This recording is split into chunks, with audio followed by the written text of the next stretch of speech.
You're listening to the Route to Resilience podcast, the show where we explore the many ways people build resilience through life's challenges.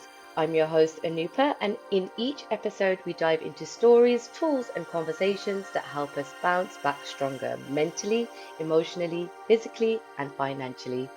Today, we're diving into a topic that touches every part of our lives: financial resilience. With the cost of living on the rise and a new tax year underway, so many of us are feeling the pressure.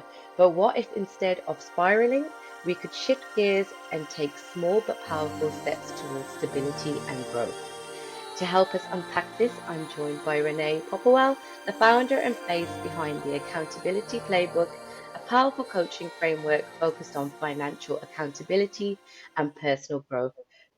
Renee is a finance coach and educator who's passionate about helping people build healthy money habits and achieve their financial goals.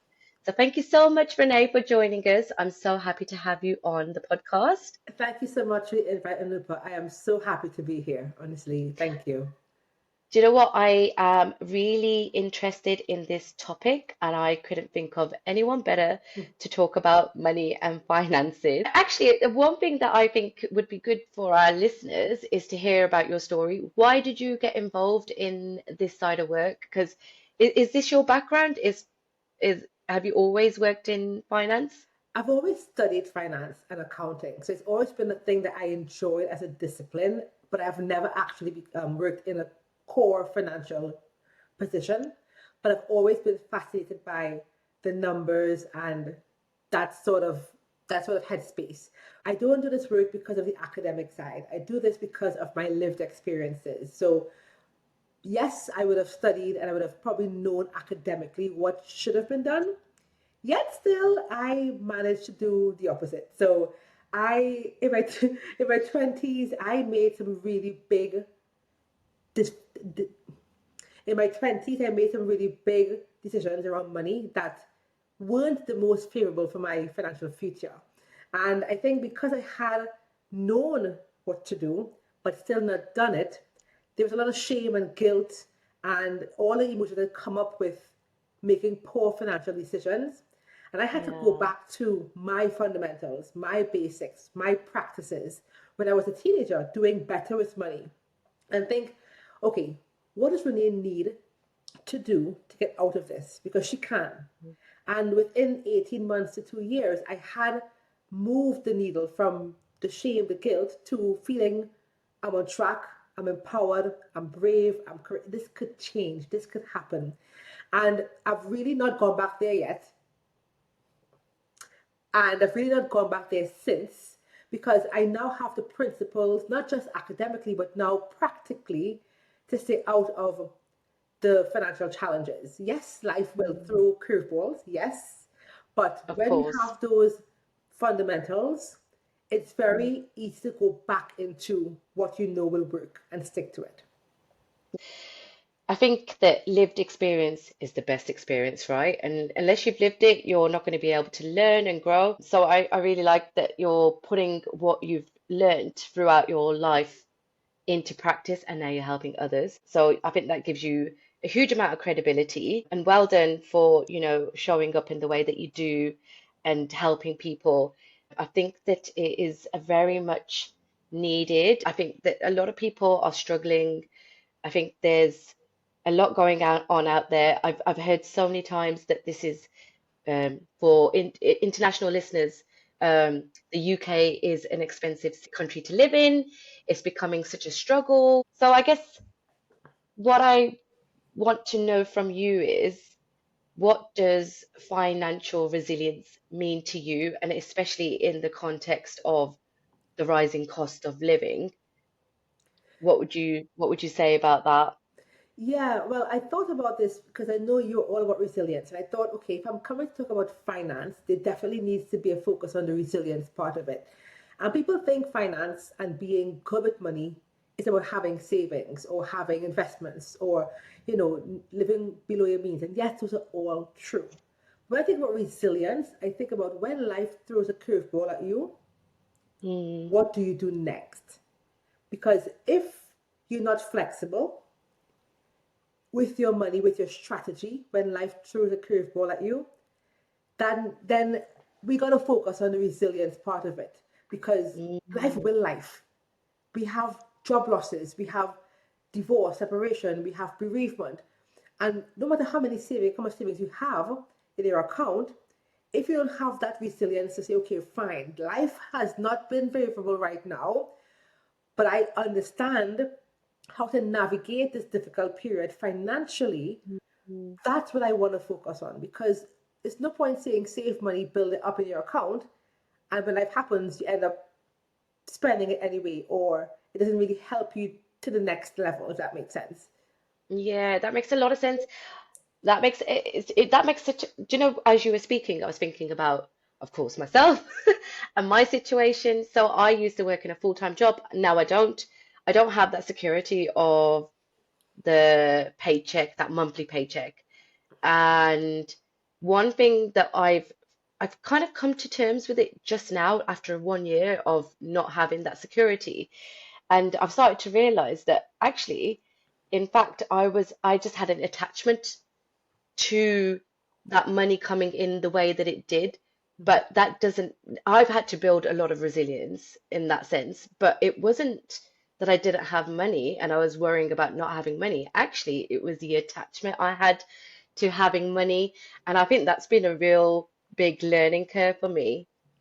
Yeah, well, interestingly, I am now 2 months into full-time entrepreneurship. And even someone who, we talk about the savings, right? Having savings, that wasn't the issue. Again, like you, it's payday. Where's the pay? Like, what's going on? It's been 2 decades plus of having steady income. But what, for me, resilience was okay, do you know your numbers? Do you know what you need to survive, to live? What are your mandatory payments? What are your nice to haves? Can you reduce some of these nice to haves, because you don't need all Yeah. of these all of a sudden, you know? And then once you have those numbers, you're deciding on clarity, not fear. It's because when we are accustomed to having X amount of money every month coming in, and that no longer is there, you are trying to replicate that number. When in Yeah. fact, have you reviewed the outgoings to see if you actually need that? Not because you Mm, don't want to make the previous number, but the first thing for safety is, can I meet my commitments every single month? That is already the step one for resilience, because if you think about the fear-based decisions you're making, that's mm, gonna scare you. It really is gonna scare you. So mm. doing your numbers is important. And I think, me personally, when I had my first month of not getting a salary, it was coming up. I'm like, crap, it's not going to happen. Like, I know it's not happening. What I did was put a standing order from my savings to my current account for the amount I needed as a payment. Mm. So I knew on that day money would still come in. Even though it was a transfer from the savings to the current, I set that up so I felt a little bit safer. So I didn't have the salary, but it wasn't the salary. It wasn't the salary, it was the habit of getting money in that day. So I just Yeah. put that in there, standing order, there's the money, I'm fine. It's all good. That's what I was saying, the attachment to making sure that something's coming into your account. But I find what you've just said really interesting. It sounds so simple knowing your numbers, Yeah. but I'm 38 now and I've only done this. I've only started to do this now. I've only started to look at my outgoings, what I need, how much I need to spend, and what I need in a month. And I think that it's kind of such a basic thing that people should know. You should know what you need to comfortably live, your basic needs. How much do you need for your basic needs? And, food, roof over your head. This is kind of like simple stuff, isn't it? And I've only just started to do that now because I didn't have the security of the paycheck.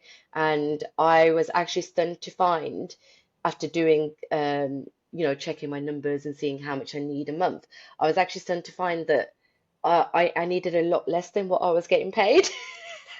100%. That is so normal. And most times we find we want to know our numbers most times when life is squeezing us. So when things Mm, feel like I'm not gonna make it, out of almost desperation, we go to the numbers when that should be the first point of call. But again, no one tells us these things. When we turn 18, we get a job, right? And one month we got no money, the next month someone's paying us a lot of money. Mm. And we just spend the money. We don't get educated. We don't get taught on, well, put some for a rainy day or invest some or know your numbers for your bills. We just think, oh, now I have money, or I can spend money. So until life throws a curveball at us, most times, we're going to spend. And most times we get more money, we spend more money. Most times, right? Mm. So So true. but most things you don't even need. So when you go Mm. down to a place where income isn't going to be coming in, you're thinking, okay, what do I really like you said, what do I really need to have to keep the roof over my head, food in my fridge, my car, payments, what I need to, and it's like, oh, I thought I needed two times as much, but actually it's so much less. And you start from there. Again, resilience is about knowing those numbers. Because if Mm. you're just finger in the air, I think I need X, then you're making decisions based on the wrong information. And that's going to be Yeah. scary. Yeah, I was going to ask you if somebody's feeling overwhelmed and they're looking at new budgets and things like that, where should they start if they're already feeling behind financially? But I think this is probably the perfect advice, isn't it, for someone who's thinking, oh my gosh, I'm so behind. It's going back to the beginning, looking at the numbers, how much do I need? How much do I need to spend? Do I really need to go out this month and spend X amount, or can I stay in? It's so basic, isn't it? It's so simple. I heard someone say this. It might be like Dave Ramsey or someone who I follow. And they say like the best time to start is when you're 18. The Mm, next best time to start is today. And the yeah, thing is, we could sit here and be like, oh, I should have done this, I could have done this. Okay, we haven't. And that's okay. But don't let what you should have, could have done stop you from starting now. Today is the best day to start. Like, yeah. pull a paper out. If you're listening to this, take a paper out. Literally, write on one side how much money I'm making from whatever sources. Could be one source, two sources, multiple sources, and then put on the other side your needs, your wants, and your financial goals. And if you don't mind me, I can explain a little bit about this just really Yeah, quickly. go. So when we talk about needs, right? Those things, as the word says, we need to have it. We need it to be safe, to be secure, to be healthy.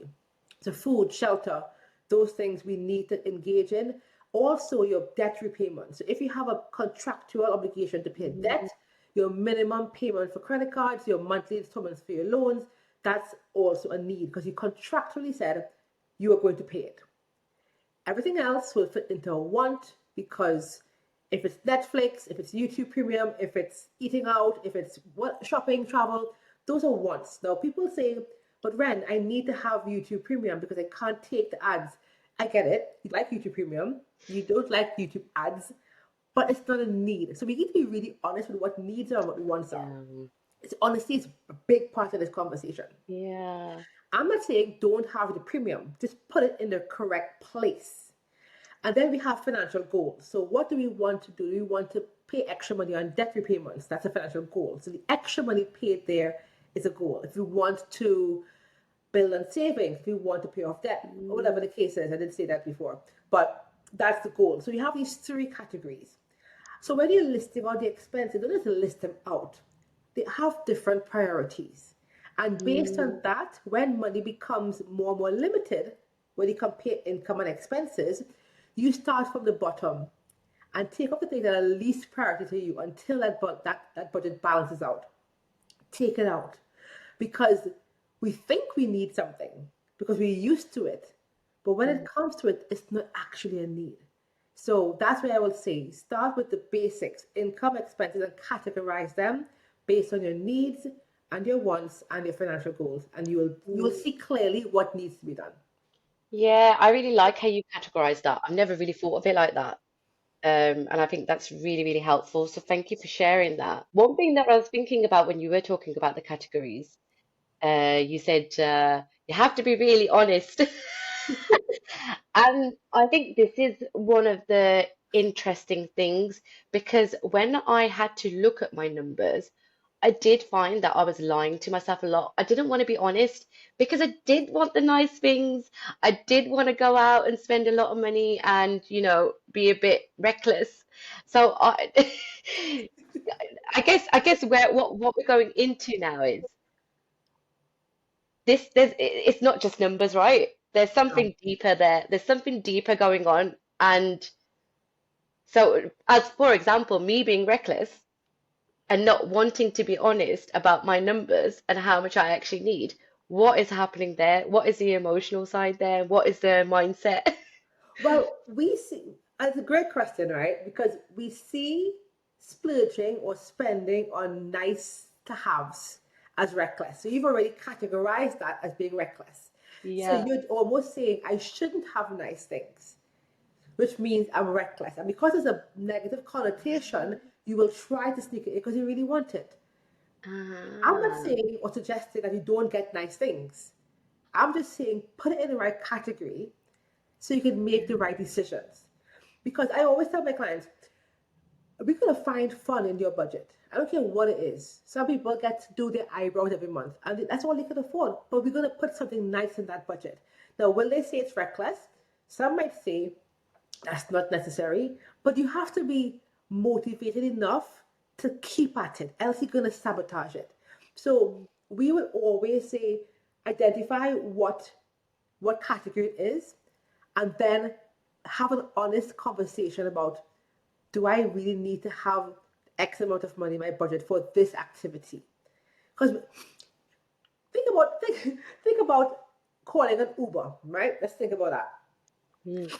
You call an Uber and they ask you on the app, where are you?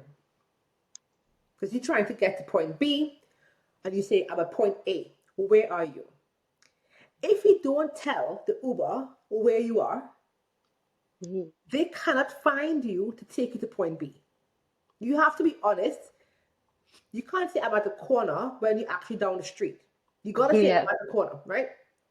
Else there's no chance for you to get to your destination. And we're trying to get to a destination.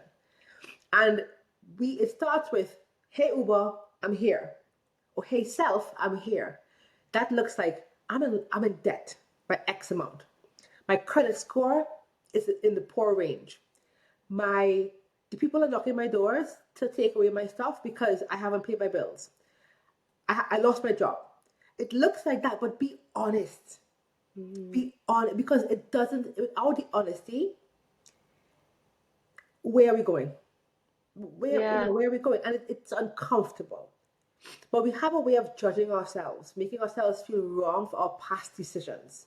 So like another jail-free card, but we are learning as we go. And sometimes we don't even have the education to know what's right or wrong.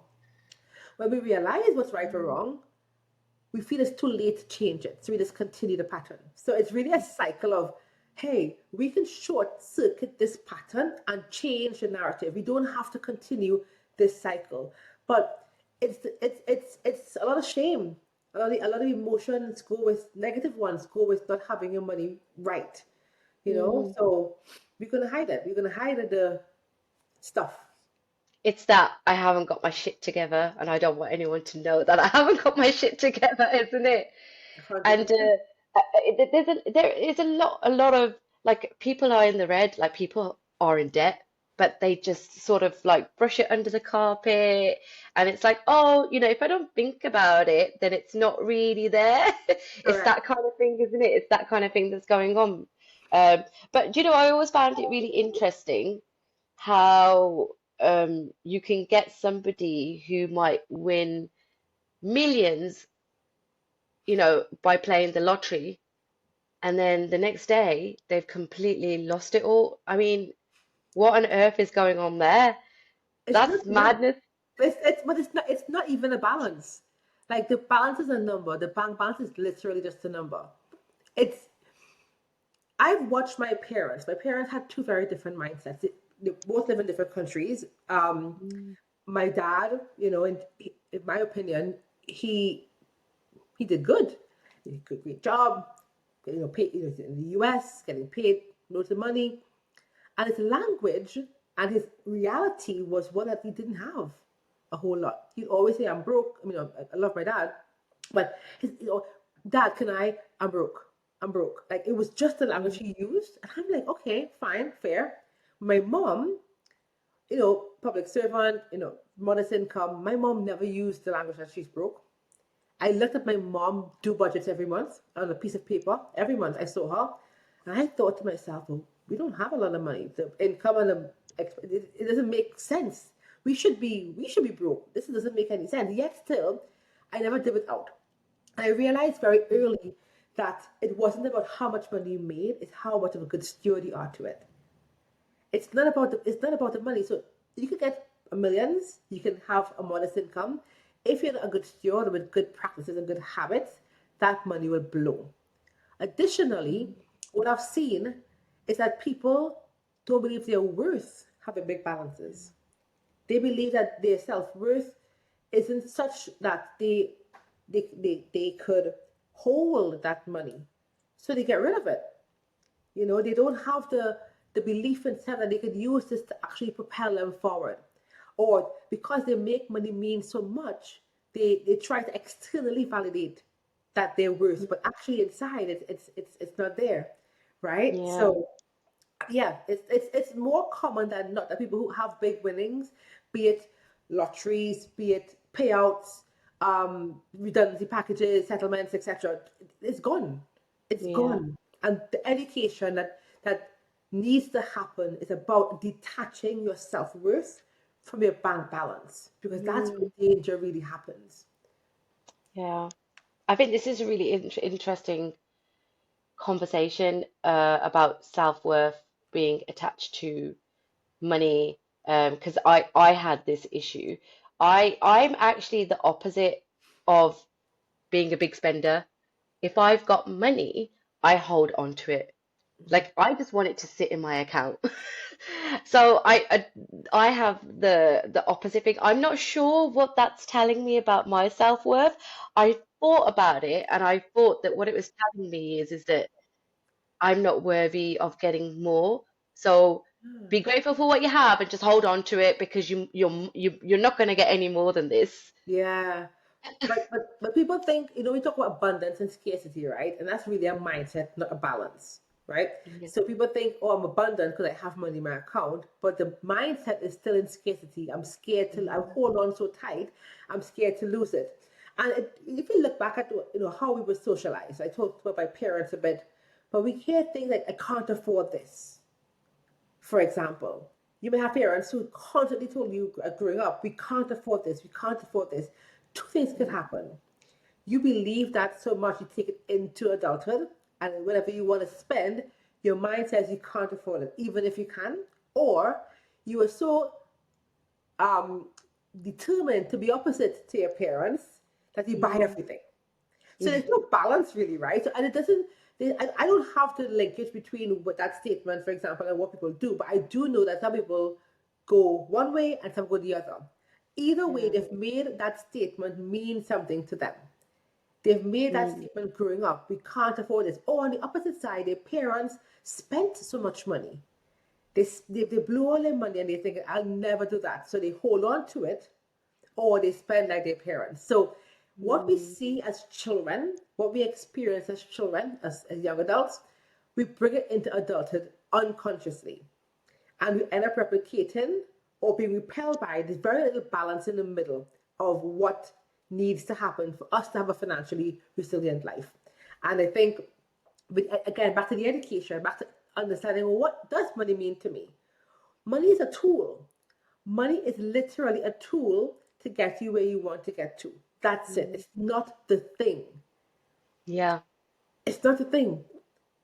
What I've seen in Nupa as well with the tool conversation is that a lot of people spend the day to day extra spending and don't really even want spending, but they spend anyway because there's no big compelling goal that they've set for themselves. So, or Mm. they want, like for example, I want to buy a house. Let's use a house as an example. Not everyone wants to buy one, but example, you want to buy a house. I want to buy a house, and deposits are very high. You have to get a good credit score. All the things you need to have, right? Mm. Because you've made money mean something to you, or you think that's not how your life is set up, you think, I could never afford that house. You would love to Mm. have one, but you think that's not necessarily for me.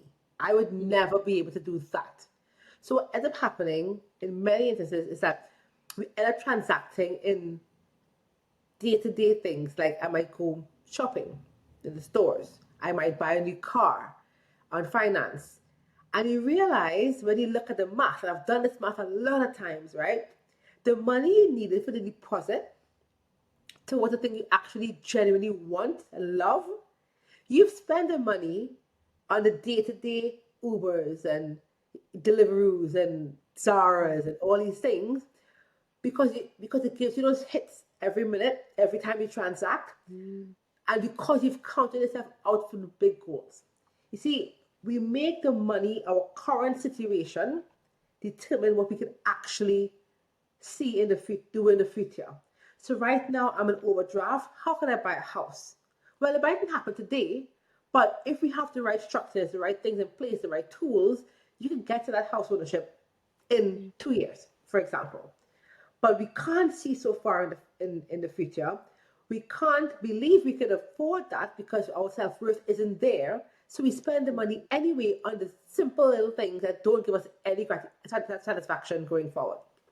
Yeah, it does make sense. I guess the thing that we're touching upon here is that money is tied to our self-identity, but it's so subconscious that we don't realize it. So when we have these unhealthy habits each day that are taking us away from our bigger goals and the bigger picture, Yes. because we have this identity of ourselves that we're fulfilling each day, each and every day. And you mentioned earlier our identity has been shaped by what we learned when we were growing up and what we heard around us when we were growing up, and that's obviously so deeply embedded in us. So that's what is shaping our narrative and our belief systems around how we spend, how we make money, and our relationship towards money. So I guess it's a really complex but interesting thing to think about. But there's definitely people can definitely make a positive change. It's not too late.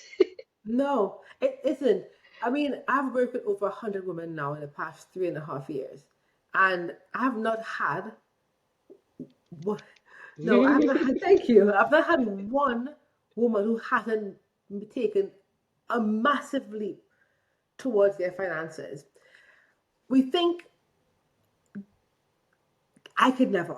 There's no way, but you don't understand, which is why I always leave with my truth. Because I need people to open up to their truth. Because people think I do this work because I've been perfect with money all my life. They think, oh, you don't understand when I said, you want to bet? We're not going to go to battle with who understands what, but I'm telling you, I'm not trying to, well, you did this, but I didn't know. But I'm telling you, I understand because I've been there. I've been there in so many different spaces where life just wasn't my friend, Yeah. just wasn't my friend. And knowing the fundamentals of finance and going, and this is some really simple, it's not easy, but it's really simple stuff. And going back to the Mm. simplicity of it, keeping it not complicated, going back to Mm. basics, is really where I want to share that with women and men, because men, I've been working with men as well, but primarily women, to say, listen, if you follow these steps, you can see so much improvement if you just stick with it. And I developed Mm. this framework called the CORE framework, CORE. It's clarify, organize, record, and evaluate. That's the basics of Mm. what I share in my courses, because and I love the word core because it's really the central, the foundation of all the things around money, right? Because we think it's some complicated spreadsheet, app, formula, algorithm. No, no, no. It literally could be a pen and paper and a calculator, because the math might need a little, you might need a bit of help there. I know I certainly do. And then being honest and knowing what are you working toward? What is it that you want? If you don't have a compelling goal, your money will go down the drain. If your goal isn't clearly defined, when you want to have this goal, what the actual goal is, how would you know if you succeed in the goal? If you don't know those things, then the money will just find a home. There's a quote that I love. I always share this quote. It says, "Money is a terrible master, but an excellent servant." If you give money a chance to run things, it will run things. It will do whatever it wants to do. It will seek out, leak out, and otherwise. But if you become the master of money, it will be the most obedient thing there is. Yeah. But we have to become and believe we are the masters of this money. Not to make us make it mean something, but no, we have to control. We can control it. Most things we buy on a day-to-day basis, we don't even remember. We don't even remember. It's too easy. Transacting is so easy. It's a split second tap. Yeah. We Yeah. forget when we transact, but if you have that goal that's compelling, you remember £5? Nah, because that's £5 away from the goal. £10 is away from the goal. But without a goal, it's, they will do what it wants. Yeah, I think, you're talking about having the goal and working towards it, and we have these unhealthy habits that are taking us away from the goals because there's probably a self-worth thing going on there. So how do you think somebody, because I think that I love the framework that you built. Core it's a great, it's amazing, it's a great tool, but when you're speaking to your clients, is it the first conversation about rebuilding their self-worth? Is that the kind of do we need to have a chat about, when financial hardship is sort of chipping away at someone, do we have to talk about their confidence and their sense of value as well as giving them the tools? Yeah, well, it varies. I mean, I do one-to-ones and group coaching. So my group coaching follows a syllabus, right? So we start with the framework. But when I do one-to-ones, it's very bespoke. So most times I start with the mindset. How do we get here? Not to because we want to focus on, oh, my mom did this and my dad did that, but really to try and almost identify why they transact with money the way they do right now. We don't spend much time on it, but it really opens up quite a bit about, oh, okay, yeah, I can see that correlation between then and now. But generally, what I would say to both groups, both the group program and one-to-ones, are start with one win. If you are feeling like your self-worth is on the floor when it comes to your money, hardship has hit you, life has lifed, and you feel like you have no way out, start with one win. Because we can want to reach the goal overnight. But along the way, there's so many different milestones to celebrate that it might be I haven't bought Starbucks for the entire week when I would buy it every single day. That's a win. It might mean I've saved £20 and I haven't spent it. Because people put money in savings and take it back out like the week after. I've put money in and I haven't touched it. That's a win. It might be that you've done the budget. You've actually pulled the paper and a pen out and you've written it out. That's a win. We can't wait till we reach the goal to then think we're on track. We have to celebrate each and every small win because it builds the confidence, it builds the momentum, it builds the fact that you're making progress. It gives you Yeah. that extra oomph to keep going. And the We're going to, self-respect, right? That, yeah, look, I 100%. respect myself, I'm doing something for myself. Of course, I'm worthy of this. So it's kind of like, it kind of shifts the mindset. Every time you do something good for yourself, you're building that respect, and then the worth is going up and up and up, and you probably don't see it straight away. But then after a while, you're like, oh, actually, I am worthy of this because I've been doing it for a whole year and I've collected about 100 wins over the year. And Exactly. And separating the facts from feelings, right? So you might still feel like, I might still feel like I'm not sure what I'm doing, but the facts don't say that you're stuck or that you're in the same place. Focus on Mm, the facts, right? Focus on the fact that you're actually making progress. Because if yeah. it's tight right now, that's fine. But it doesn't mean that you're failing. It just means it's tight right now, but you're making progress. We Mm, make the end result really determine, and how far we are from it determine how worthy we are to be in this space. And that's where the sabotage actually happens. What's the point? This makes no sense. I'm going on a holiday. It just takes one emotional feeling that this is not working. It's not working. So I'm going to go on holiday. Screw this, like, or I work too hard when the month comes. I don't want to be having to write things down on a budget. No, but just start. It's okay. And if you don't do it fully, whatever it is, the first month, don't be hard on yourself. Be like, okay, that wasn't quite the plan, and go again, right? But I think we expect that we decide to do something and we don't do it fully, we're failing, and we go back to even before when things were not great. When mm, we have compassion, you're trying to change a lifetime of behavior. You're trying to change a lifetime of narratives, things that you were born into or picked up voluntarily along the way. You can't do that overnight. You can't do that in 6 months. It takes time. Have compassion with yourself, but that also helps with the resilience, because it just takes yeah. one thing to happen to throw you back into that space. As I Yeah. said, it very rarely goes smoothly. Life, it very rarely goes Mm, from beginning to end. Nothing. Very rarely, and we can't control that in many instances. But you have full control of your money. Full. Why not pour the attention into what we can actually control versus worry about what we can't actually control? It's, mm, that's how I see it, right? You literally could decide where the money goes, where the money stays, where it's invested. That is your gift to do yeah. that.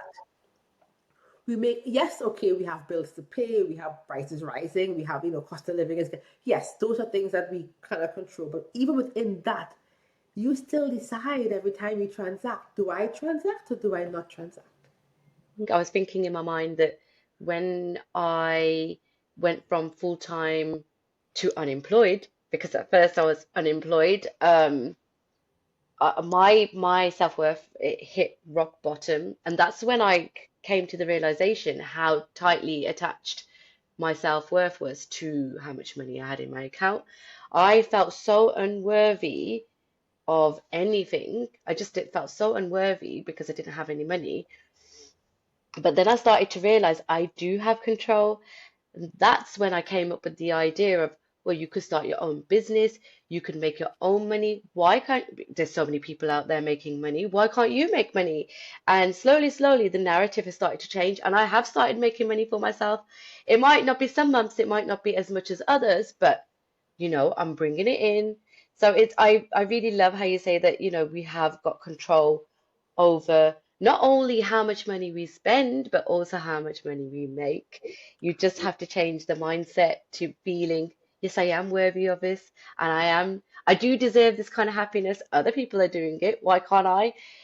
So there's a real shift, I think, and especially when you go from, in my personal experience anyway, when you go from being a full-time employee to what we're both doing now, it's such a shift in mindset, and it's a beautiful thing. I call it a beautiful struggle.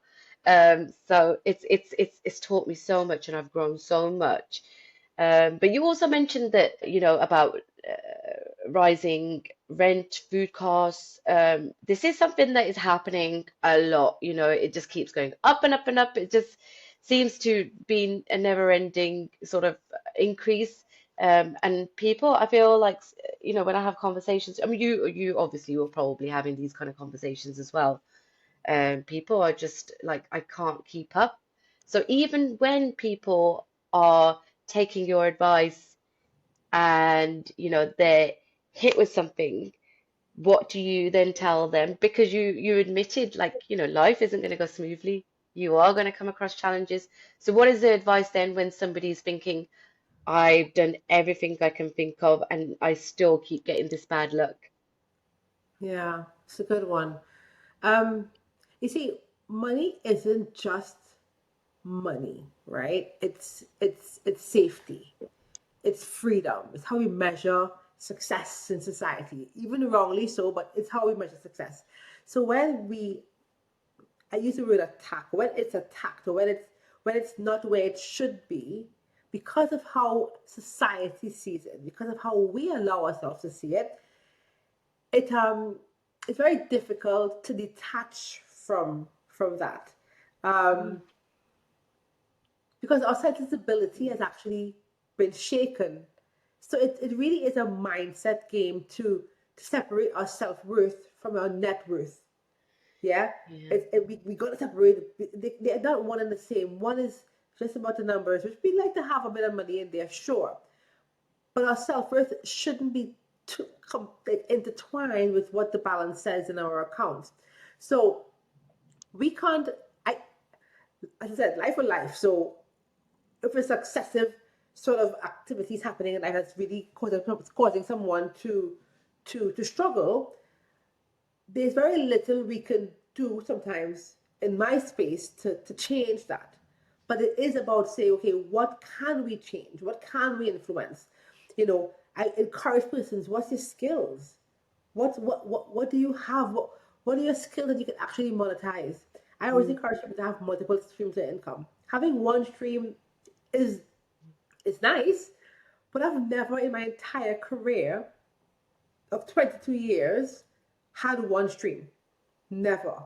So when I moved from full to part time, full time to employment to full time entrepreneurship, that wasn't a difficult transition. mm, It was for not the reasons of money, because I knew I could scale this up because I always had it in the background. mm, But it was still hard emotionally because your identity is tied to your job, your career, yeah. your title, the brand you work for. So even when you were sharing about your journey, Mm, you have money in the account, as you said, but it's so much more than when you move from full time working to being unemployed, as you said. Like, who am I?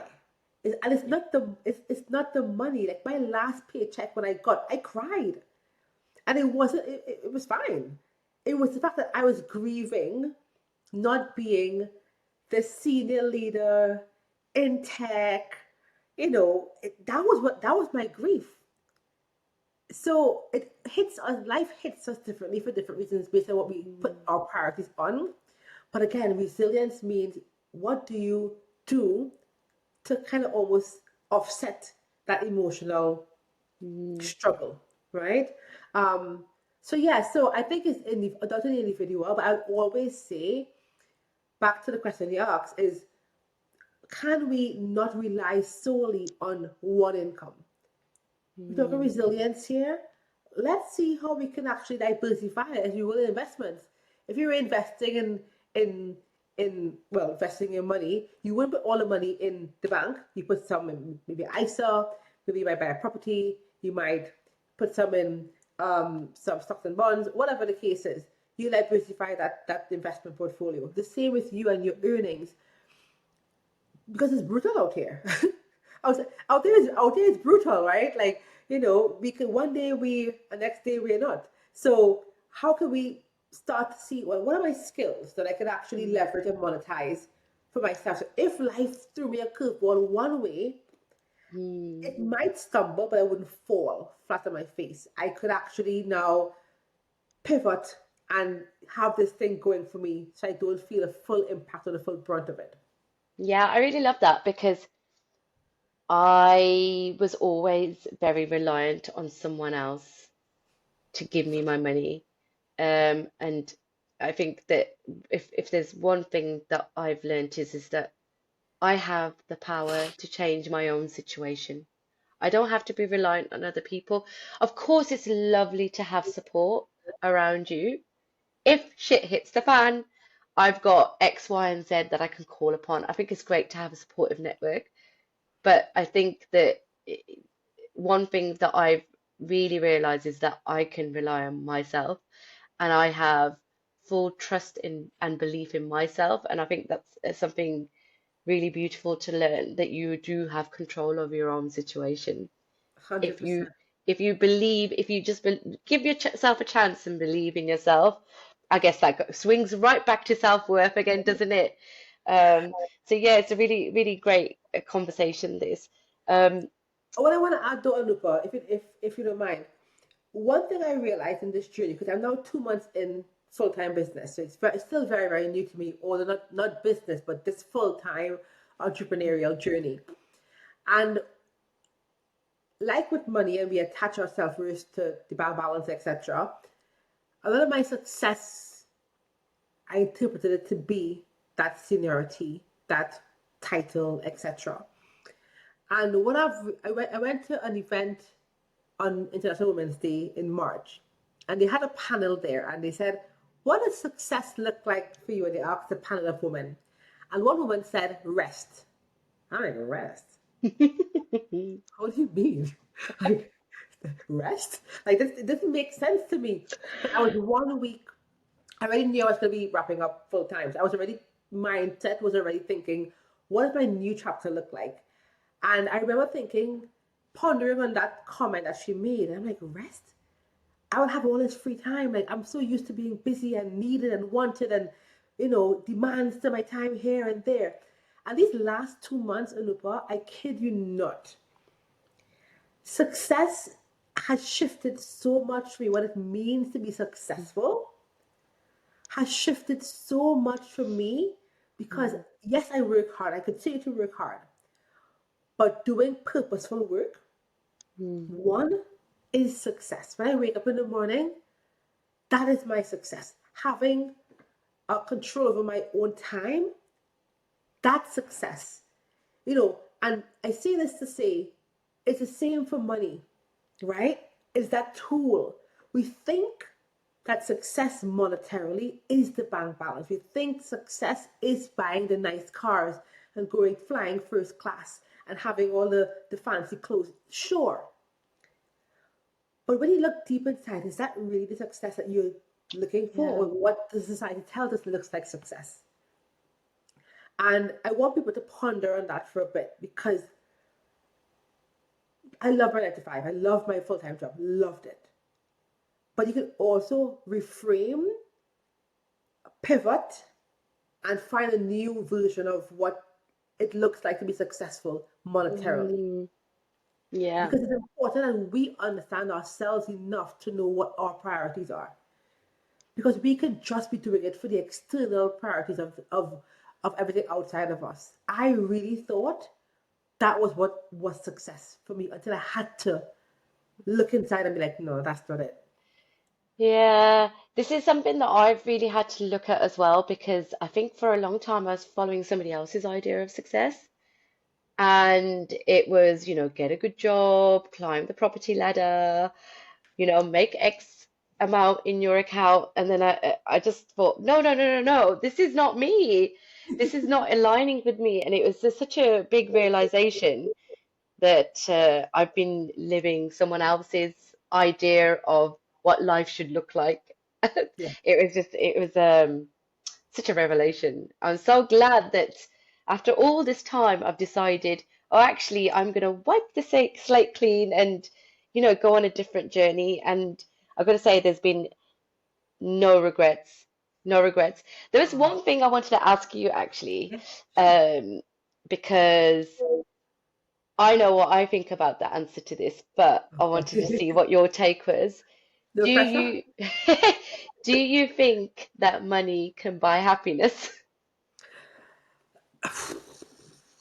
That's a good question. So I think happiness isn't very linear. I think there are a number of components that make up what is happiness. Mm, I think it would be very difficult for me to be happy if I was in a lot of debt with no money coming in and I was worried about my home, and it would be difficult. for me, I believe, to find sustained happiness. You know, I might have moments of it. So I know I need a certain level of financial stability to be able to allow me to not have financial worry. But to say it could buy it, as in I need excessive amounts of it to be happy, no. I don't need, there's a minimum that I need to not be worried. But outside of that, I don't need excess. I'm happy to. However, I don't even live a very extravagant life, but I'm extremely happy. I was surprised at how minimalist I actually live when I had to reevaluate my numbers. I'm like, oh, all right, Ren, good for you. I mean, I know the numbers, but I didn't realize how little I needed. If I didn't have the little though, it would be difficult. So, Yeah.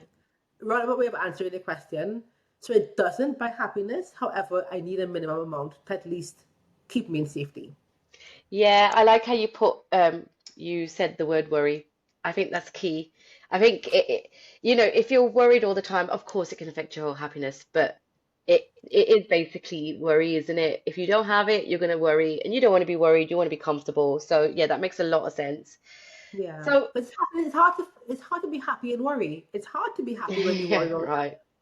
Yeah. Yeah, So yeah, but yeah, absolutely. So I think that we've covered quite a lot, but I want to sort of, because we're coming to the end now, I wanted to give you an opportunity to perhaps think of a message you would give someone who's listening who might feel stuck or ashamed about their finances, or maybe offer a powerful action, or you can even share a story of someone, a client that you've helped, whatever stands out to you that you think that we haven't covered or you would like to mention. oh, so much I want to say, but one is not coming to mind yet. So I'll do the action. The reason why, because I'm all about accountability, Mm. and I'm all about taking that action. And sometimes we think we need to have a big bang action to make progress. I'd like to encourage persons to do a subscription audit. You see those sneaky little subscriptions you have in your list on your phone, and they tell you it's auto renewing, and every Yeah. month you see the money coming out, and like, oh gosh, 299 for Google storage. Okay, next month. Oh gosh, I forgot to cancel my Fabletics subscription or YouTube. You see those guys? Listen, right now, well, after the podcast, can you go into your phone and cancel them? Ask yourself, do you need this? Do I need this? Am I really, I have Spotify, Amazon Prime, Amazon Music, Apple Music. Do I need all of them? It's the same music, right? Just cancel some. Am I okay listening to YouTube ads? Yeah, it's okay. I promise you. You can skip it. It's fine. Cancel it. At $16.99. Don't be afraid to start a clean slate, Mm. because those sneaky amounts add up. And if you have goals for your money, goals for yourself, you're throwing away money that could be put towards those goals. So I want to encourage you, right after this podcast, take 5 minutes, run through it, and cancel the ones you know you do not need. Yeah. I think that is a powerful action, because I think that it is very sneaky, and you think, oh, it's only £10 a month, it's fine, but it all adds up, and then in the end, you realize that you spent £100 on 10 different subscriptions that you don't even use. So I think that's really great advice.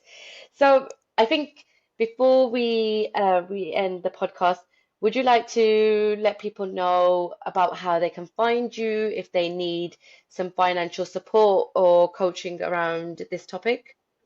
Yeah, no, that's great. Thank you. So, my business page is on Instagram as the Accountability Playbook. So, the Accountability Playbook. So, I'd love to connect with you there. And if we never move past Instagram, comment, listen, don't comment, just have a look at the content. My intention really is to at least share about some financial nuggets so people can still take it away. But if you want to connect even more, I run group courses as well, so look out for those. I'd love to have you my 12-week finance mastery course. It's fun. It's a group program, and it's really, dare I say, transformative. Clients' words, not mine, but I think it is as well. So I'd love to see you there, and of course my one-to-one programs. But reach out to me on Instagram, have a look at what I'm offering, and I'd love to see you and connect. So thank you. Yeah, and I would also like to encourage the listeners to take a look at Renee's work because I have also heard really great things, and I think the feedback is correct. I think it's been transformative for a lot of people that I know. I've known Renee for a while now, and I know a lot of people who know her and have been on her coaching. And yeah, they say very good things about it. So if you're struggling in this area, or even if you're not and you're just curious, go check Renee out. But thank you so much, Renee. Thank you so much for joining us and sharing your wisdom, your insights, and the tools that you've shared with us. I'm really grateful. Thank you. Thanks for having me, Anupa. Thanks all for listening. Thank you. Thank you for joining us on this episode of Route to Resilience. Money isn't just about numbers, it's about mindset, habits, and self worth. And conversations like this remind us that healing our finances is absolutely part of the resilience journey. So don't forget to follow, share this episode with someone who might benefit, and keep tuning in for more stories of hope and empowerment. And remember, resilience is your superpower.